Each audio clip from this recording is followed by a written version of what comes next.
Bonjour à tous et bienvenue sur Piston et Savon. Aujourd'hui, il est temps de laver la Z4.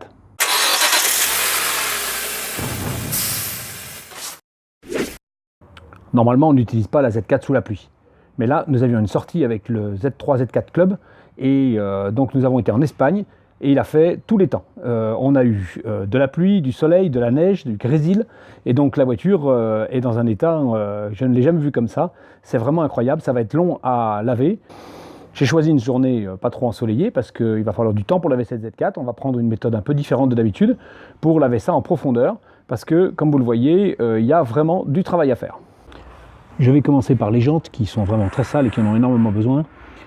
C'est une horreur, j'ai jamais vu ça, j'ai jamais fait ça. Et donc j'ai préparé tout le matériel. Donc j'utilise le nettoyant jantes Burberry avec différentes brosses, pinceaux et j'ai préparé un seau pour rincer avec sa grille pour éviter la contamination.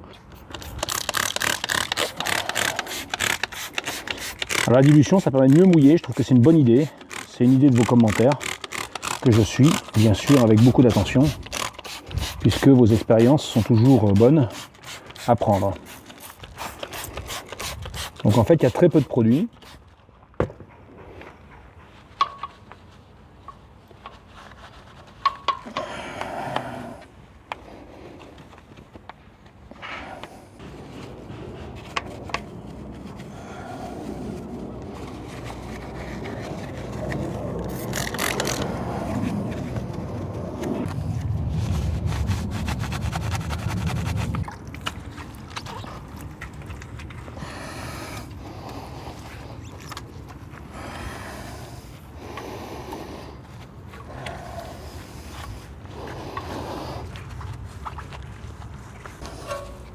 Bon, ça ne va pas être impeccable du premier coup, mais on y repassera un coup tout à l'heure quand on va rincer avec le Karcher, puisque vous voyez qu'actuellement, je n'ai pas du tout utilisé le nettoyeur de pression.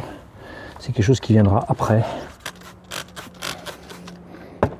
Donc pendant que j'y suis, je mets un petit coup sur les pneus.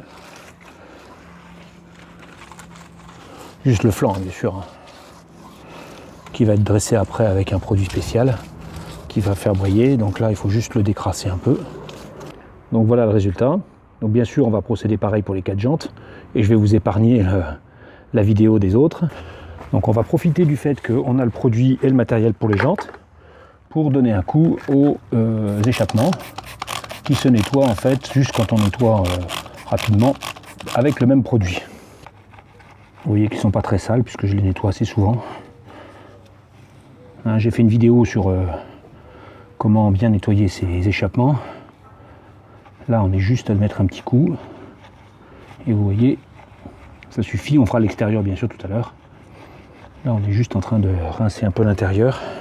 Pour l'étape suivante, j'ai préparé une bouteille de pré-lavage avec du Snowform Valette Pro, comme d'habitude.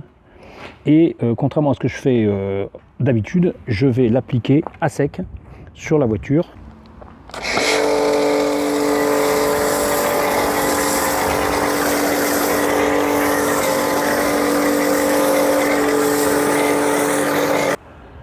Donc on va laisser la mousse couler un petit peu et après on fera un rinçage au Karcher haute pression comme on le fait d'habitude pour bien décrasser. Mais là on va décrasser en lubrifiant et avec la mousse, ce qui me semble, vu la saleté de la voiture, mieux pour éviter les rayures.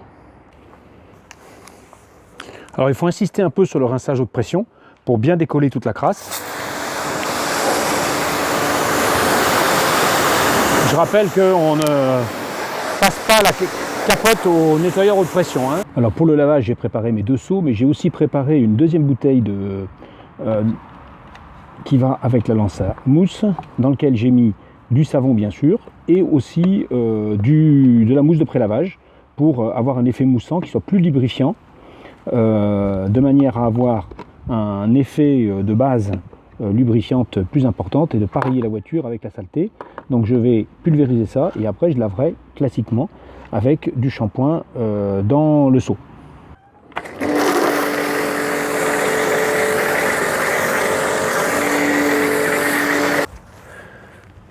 Je pratique par panneau. Donc j'ai passer la lance à mouche uniquement sur un côté et encore pas tout, de manière à ne pas laisser sécher la voiture avec la mouche dessus. Le haut, petit coup sur les vitres avec le revers, hop, pas de problème, on rince. On peut s'appuyer sur la grille, comme ça on est sûr de ne pas faire de bêtises.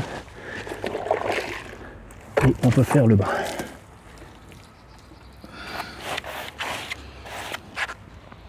Dès que le bas est fait, on rince parce que là, il y a de la saleté. Hein. Et je frotte le gant pour être sûr de ce que je fais.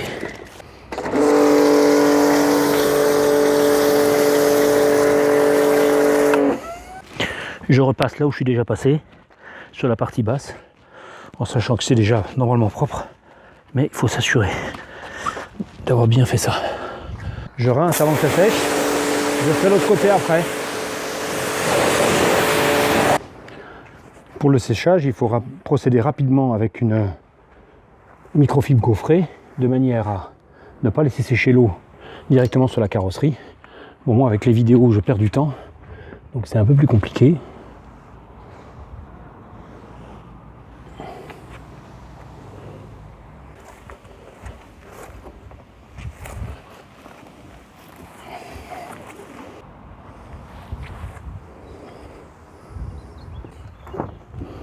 Voilà, le principal est fait.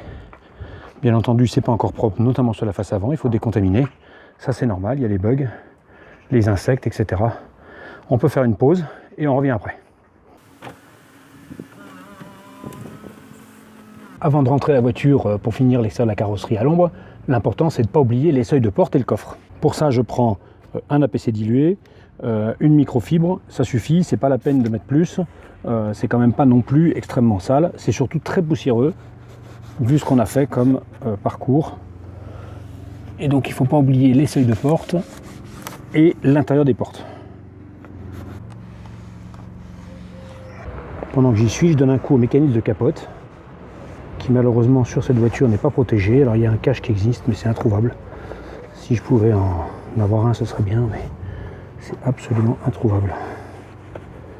Alors pour l'étape suivante, j'ai mis la voiture à l'intérieur pour qu'elle soit bien à l'ombre et je regarde un petit peu l'état surtout du pare-choc. Vous voyez, il y a beaucoup de traces encore de bestioles qui sont collées et donc on va décontaminer tout ça hein, partout sur la face avant et puis on fera le tour du véhicule puisque comme elle est très sale, il n'y aura peut-être pas que la face avant à faire.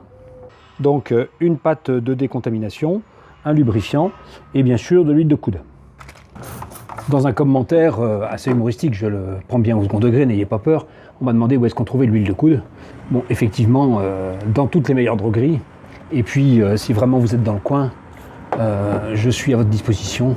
Si vous avez une voiture à me proposer, dans le sud-ouest de la France, on peut trouver un arrangement pour faire une vidéo et en même temps avoir un bon résultat sur votre véhicule. Alors là, le principe, il est simple.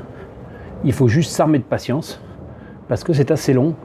Mais généralement, quand vous avez passé la microfibre, vous voyez rapidement le résultat.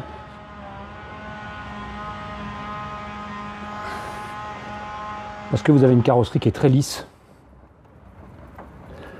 C'est que vous avez bien enlevé tous les défauts qui sont collés dessus. Alors moi, j'avoue que j'hésite pas sur le lubrifiant. Puisque de toute façon, après, je vais re-rincer la voiture, tout simplement. Je préfère la laver 2 fois. Donc je pense que vous avez compris le principe, je ne vais pas tout filmer. On se retrouve dès que j'ai fini, c'est-à-dire dans... Bon, il faut compter une bonne heure, hein, je pense, pour faire cette étape-là. Donc maintenant qu'on a lavé la voiture, nous la voilà de nouveau sale, puisque avec tout ce qu'on a mis dessus, évidemment, c'est pas propre. Donc l'idée, c'est justement de la relaver. Je trouve que ça va plus vite de faire comme ça que d'utiliser un lubrifiant qui soit pas encrassant, qui ne laisse pas de traces. Il faut passer la microfibre très souvent. Là, moi, je trouve que c'est mieux. On ne s'embête pas. En 1 heure, c'est fait pour une voiture qui n'est pas grande, hein, il faut le dire. Et puis, l'avantage, c'est que derrière, il n'y a plus qu'à relaver. C'est encore ce qui va le plus vite. Donc, il reste 2 étapes importantes pour finir le lavage de la voiture. D'abord, les vitres avec le pare-brise. Moi, j'utilise l'Autoglim. Donc c'est parti. Le petit accessoire permet d'aller quand même beaucoup plus vite. La voiture a été décontaminée, le pare-brise compris, donc ça glisse tout seul. C'est un jeu d'enfant. Donc pour être sûr de mon coup, je prends une microfibre très fine et je viens bien essuyer tous les produits que j'ai mis. La dernière étape, ça va être de mettre une cire de protection. Je prends une cire éclair de chez Meguiar parce que je ne veux pas mettre une cire de fond, puisqu'après je ferai un traitement céramique, donc c'est pas la peine de s'investir là-dessus. Donc pour la cire rapide, je travaille par panneau parce que même si la carrosserie est à l'ombre, c'est quand même plus facile. Et donc une petite pulvérisation sur un panneau et puis un coup de microfibre pour bien étaler, en sachant qu'on passera une microfibre après pour enlever les résidus qui resteraient éventuellement. Alors je travaille des gants microfibres, ça fait que si vous touchez la carrosserie, vous ne faites pas de dégâts. C'est quand même ce qu'il y a de plus simple pour être sûr que on ne vienne pas défaire ce qu'on a fait, ce serait dommage. En passant, j'hésite pas à faire le pare-brise. Ça donnera un côté hydrophobe intéressant qui permettra de moins mettre les essuie-glaces et de moins salir la vitre. Donc une autre microfibre, spéciale jante. Et puis voilà, c'est parti. Bon, on mettra, si on a le temps, un petit coup sur les pneus. En attendant, c'est à peu près sec. Et donc on va passer une microfibre de finition sur la carrosserie. Voilà, c'est bien lisse, c'est bien doux. C'est très agréable à passer.